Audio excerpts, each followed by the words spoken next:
Welcome to Donate Media TV. Donate Media TV. When we are done, we already begun. Bishatse kuvuga ngo iyo dusoje niho ibintu biba bigitangira. Iyo ni Donate Media TV. But you don't believe it. You only know about it. And of course, I'm your man, Sasa Done. Iyi ni Ariho Show.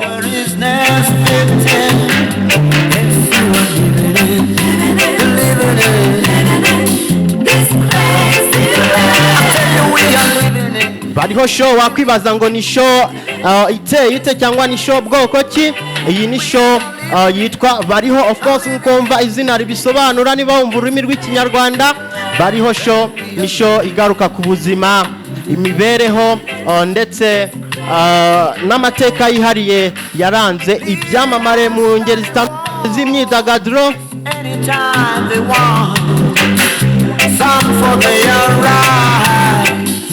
Cyane ariko tugaruka ku bigwi byabaranze unfortunately batakiri kumwe natwe muri ubu buzima bwa hano ku isi, cyangwa se mu yandi magambo ibyamamare ndetse n'abanyabigwi mu muziki no mu myidagaduro muri rusange, ariko baba baritabye Imana.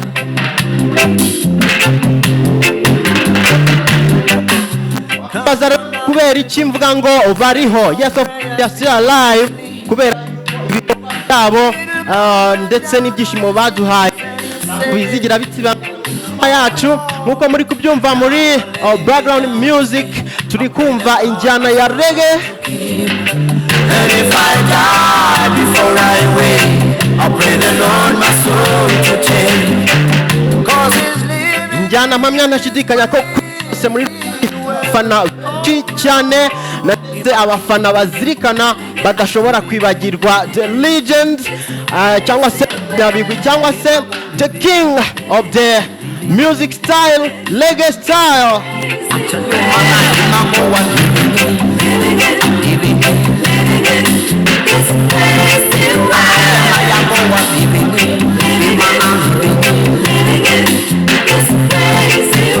Yes, muri Bariho Show y'uyu munsi rero turagaruka ku mateka, ubuzima n'imibereho by'umunyabigwi akaba umwami w'injyana ya reggae.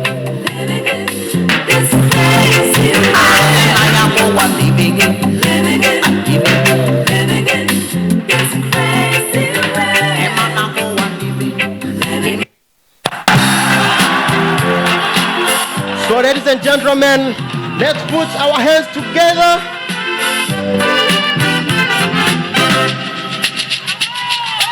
Ariko mbere na mbere ndagira ngo banze wumve uwo mujyaho gatoya.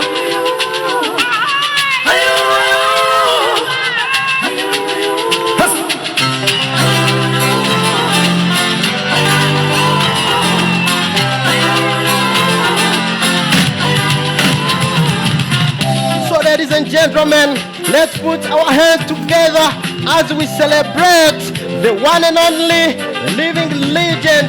Give love for Luck Philippe Dube.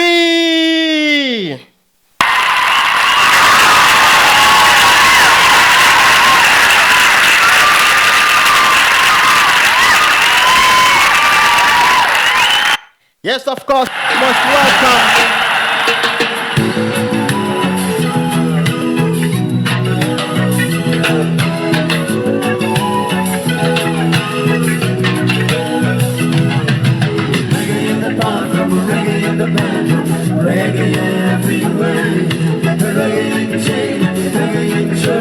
Twakomeje rero reka turebere hamwe ubuzima bwa Luck Dube bwa mbere yuko tumenya rino zina mu ruganda rw'umuziki cyangwa mu ruganda rw'imyidagaduro muri rusange.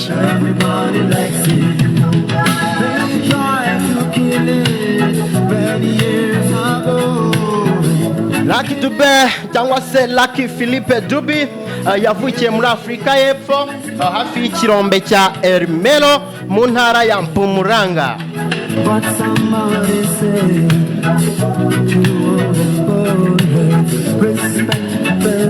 ko mama wa Lucky Dube umubyara akitwa Sarah Dube.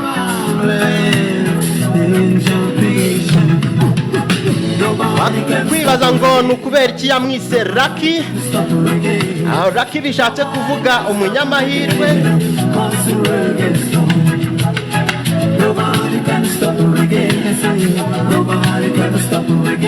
Ati nobody can stop reggae. Rero mama we yamwise umunyamahirwe cyangwa se Lucky kubera ikibazo cy'uburwayi yakubitanye nabwo akimara kuvuka, ndetse ubwo burwayi bivugwa ko bwamuzengereje igihe kirekire cyane.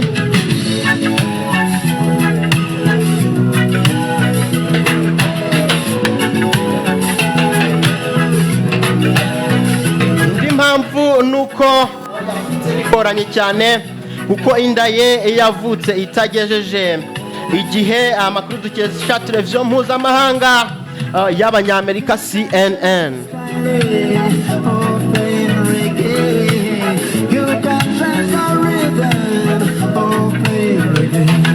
Naho izina Dube bisobanuye imparage.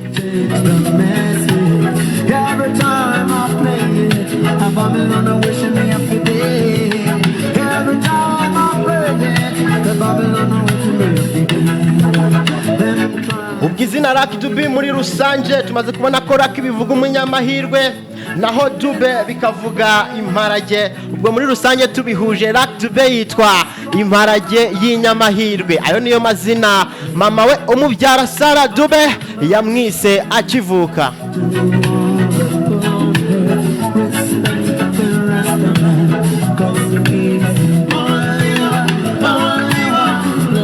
Lucky Dube afite abavandimwe babiri witwa Sandy Dube ndetse na Patrick Dube.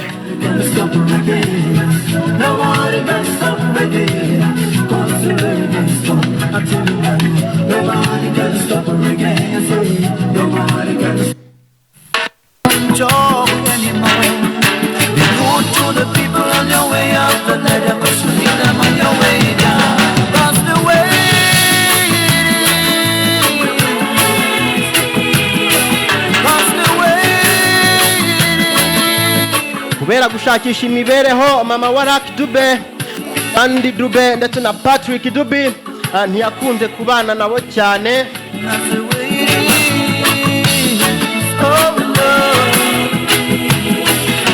Iyo mpamvu rero yatumye abo bavandimwe ba Lucky Dube ndetse nawe ubwe barerwa na nyirakuru, nk'uko byatangajwe na Lucky Dube mu mwaka w'1999.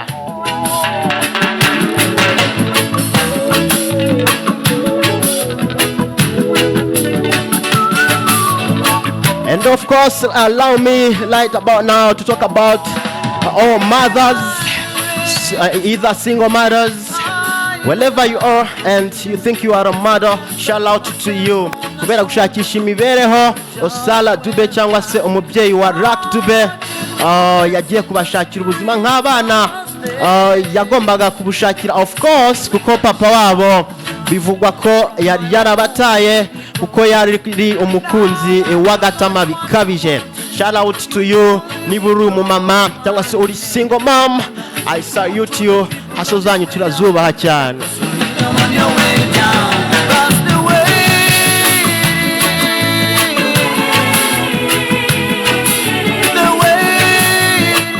Iyi mpamvu rero yatumye Lucky Philippe Dube afata inshingano zo gutunga umuryango we akiri muto cyane, byatumye yisanga mu kazi ko gukora mu busitani, ari umujardinier.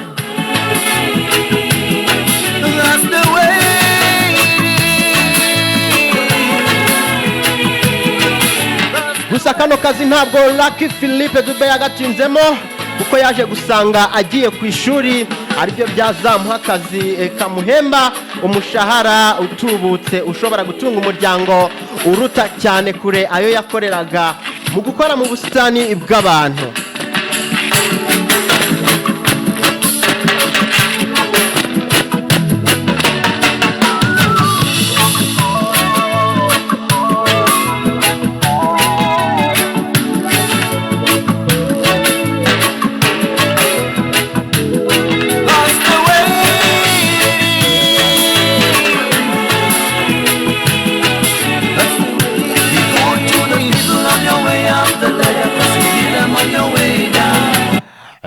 Lucky Dube yinjiye mu muziki gute?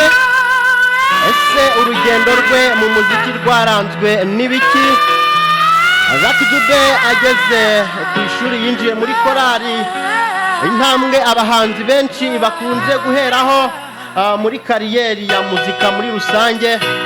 Muri iyo korali yahahuriye na zimwe mu nshuti, of course.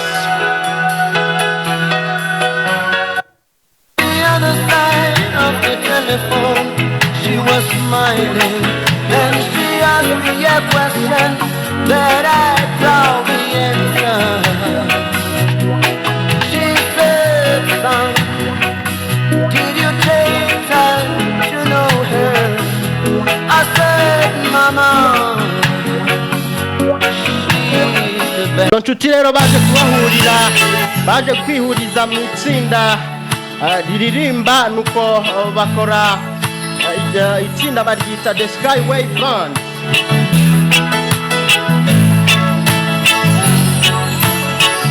Aho kwishuri rero ni naho Lucky Philippe Dube yamenyeye umuryango wa Rastafari, imyemerere n'imigenzo yawo iramunyura, arawiyoboka, ababaye umurasta.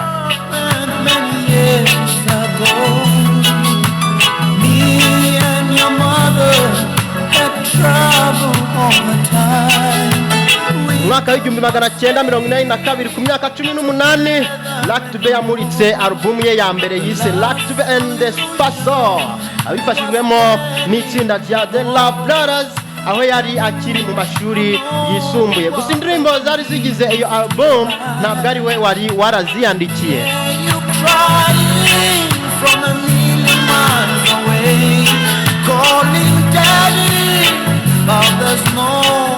Mu bihangano bye rero Lucky Philippe Dube yibandaga ku buzima bwa politike muri rusange, ubuzima yaciyemo akiri muto, ivangura ryari ryibasiye abirabura muri Afurika y'Epfo no ku isi yose muri rusange, imibanire n'imibereho y'ubuzima bwa muntu. Lucky Dube yegukanye ibihembo bikomeye mu muziki, haba muri Afurika ndetse no ku rwego rw'isi muri rusange. Ibyo bihembo birimo ikiswe Ghana Music Awards mu mwaka w'igihumbi magana cyenda 1996 nk'umuhanzi mpuzamahanga w'umwaka. Ikindi kandi yatwaye World Music Awards ndetse na Serious Reggae Business Award.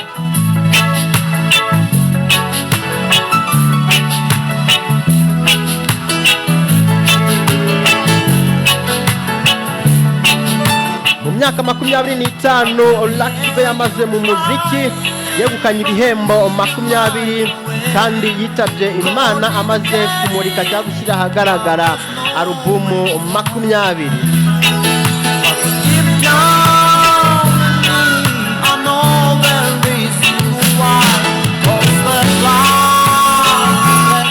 Lucky Philippe Dube yagiye asangira urubyiniro n'ibyamamare bifite amazina akomeye mu muziki w'isi muri rusange. Aha twavuga nka Celine Dion, tukavuga Michael Jackson. Uretse ibyo kandi Lucky Dube yakinnye muri filime zitandukanye. Urugero naguha ni nka filime yitwa Voice in the Dark.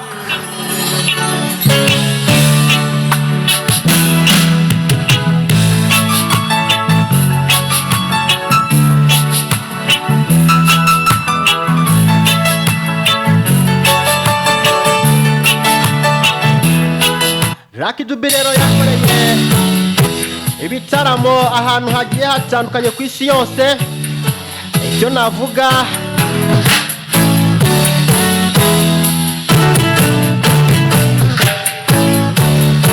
nuko atatanzwe no mu gihugu cyacu cy'u Rwanda, kuko yahaje inshuro eshatu, nko mu mwaka w'igihumbi magana cyenda 1996, mu mwaka w'ibihumbi 2003 aho hari mu iserukiramuco rya Fespad, mu mwaka w'ibihumbi 2006. She prayed for her children, she prayed for their education, then she prayed for the man that left her with the children. Lucky Dube akaba kandi yari umufana ukomeye wa Bob Marley, agakunda n'injyana ya reggae by'umwihariko ari nayo yakozemo umuziki hafi wose w'ubuzima bwe bidasubirwaho, kuko ubwo yajyaga gutangira ibitaramo ahantu hatandukanye yaheraga ku ndirimbo ya Bob Marley yitwa One Love. What is right? They do not run from anything. They stand and fight for what is right.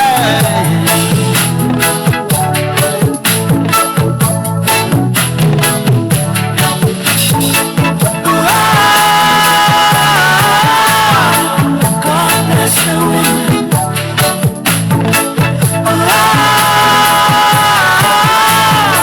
God bless the women.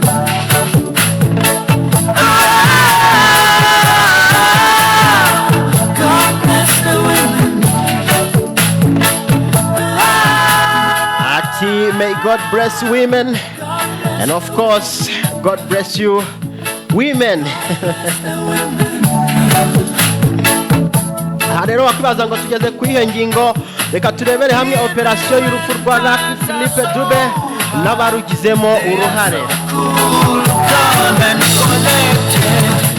They do not run from anything.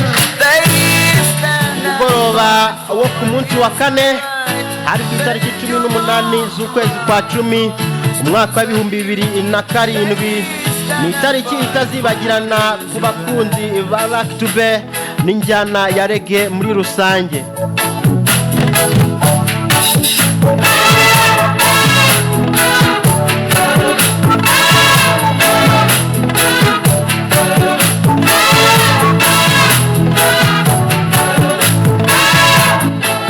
Kuko aribwo inkuru ibika urupfu rwa Philippe Lucky Dube, umunyabigwi akaba ikirangirire mu njyana ya reggae yamenyekanye. God bless the woman.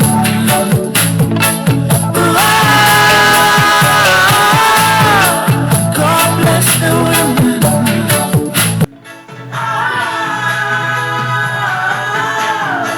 God bless the woman.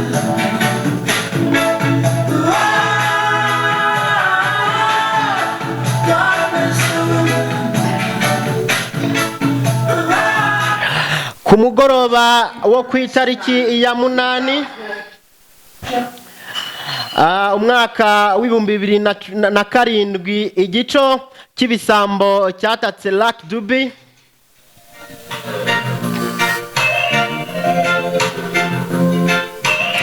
Aho ni mu mujyi wa Johannesburg muri Afrika y'Epfo. Icyo gico cy'ibisambo rero byari ibisambo byashakaga kumwambura imodoka yari atwaye yo mu bwoko bwa Chrysler 300C mu gace ka Lostenville, cyane ko iyo modoka yari iri mu modoka zihenze cyane muri iyo myaka za 2007.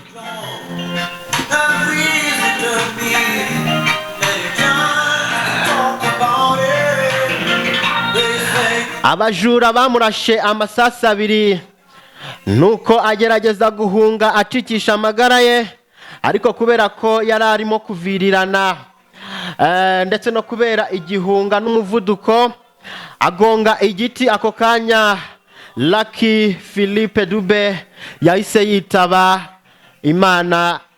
Imana imuhe iruhuko ridashira.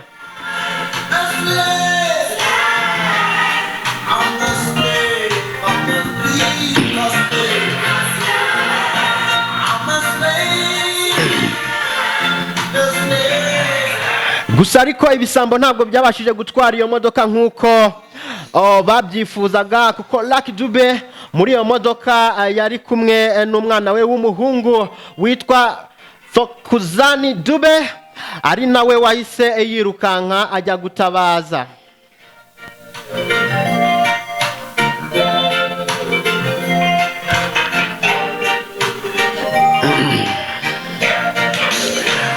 Ntabwo ari Lucky Dube wari kumwe n'umuhungu we Thokozani Dube, mu modoka ye gusa kuko bari kumwe na mushiki we wari ufite icyo gihe imyaka 16.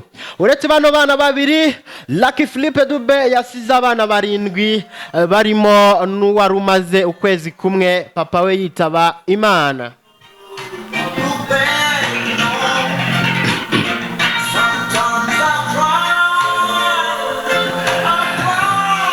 Lucky Philippe Dube yashyinguye tariki ya 28 Ukwakira mwaka 2007 mu giturage cya Ingogo mu ntara ya KwaZulu Natal mu birometero 250 byonyine uvuye mu mujyi wa Johannesburg.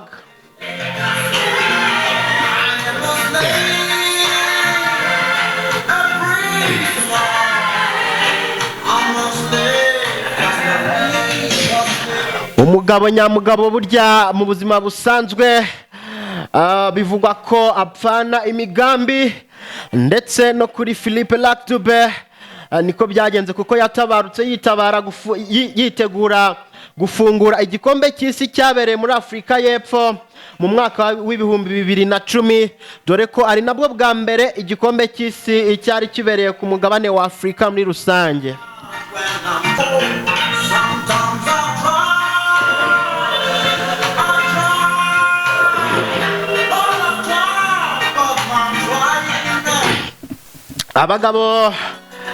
Abagabo 5 batowe muri yombi bakekwaho kugira uruhare mu rupfu rwa Lucky Dube, nuko 3 muri bo barimo uwitwa Sifiso Muharanga ndetse na Mbuti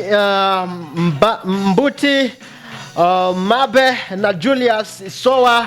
Icyaha cyarabahamye, nuko tariki 31 Werurwe umwaka 2009 urukiko rubakatira igifungo cya burundu.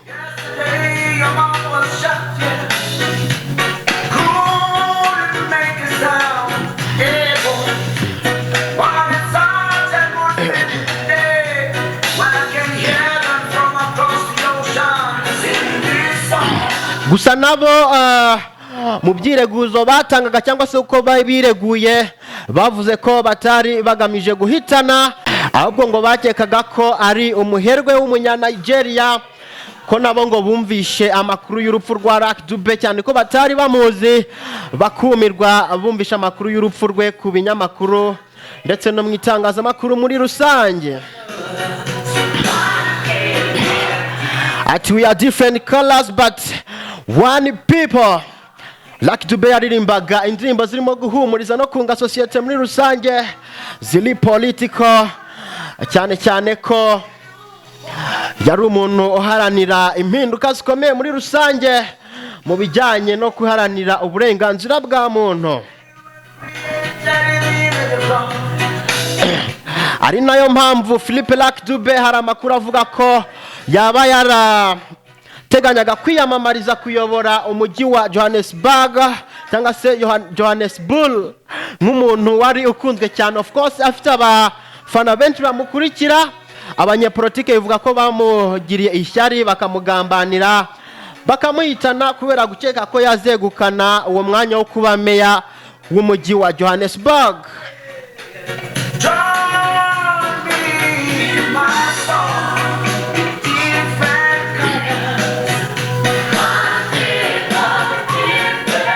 Dube nubwo yatabarutse yitabye Imana, ariko ibikorwa bye biracyamubera aho atari, kuko muri Afurika aracyari umuhanzi wa mbere wacuruje umuziki cyane mu njyana ya reggae kurusha abandi.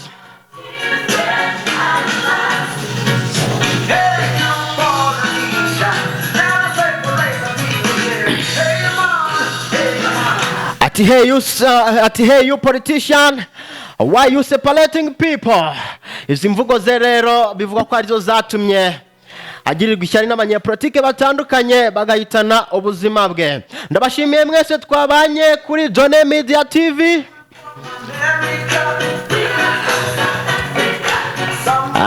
Iyi ni Bariho Show, nsubiriramo ngo Bariho Show. Naho nge nitwa Sasa Done.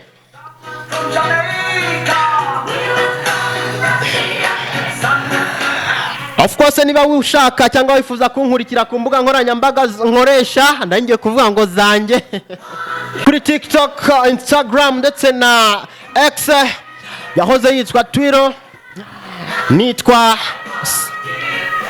nitwa Sasa Done.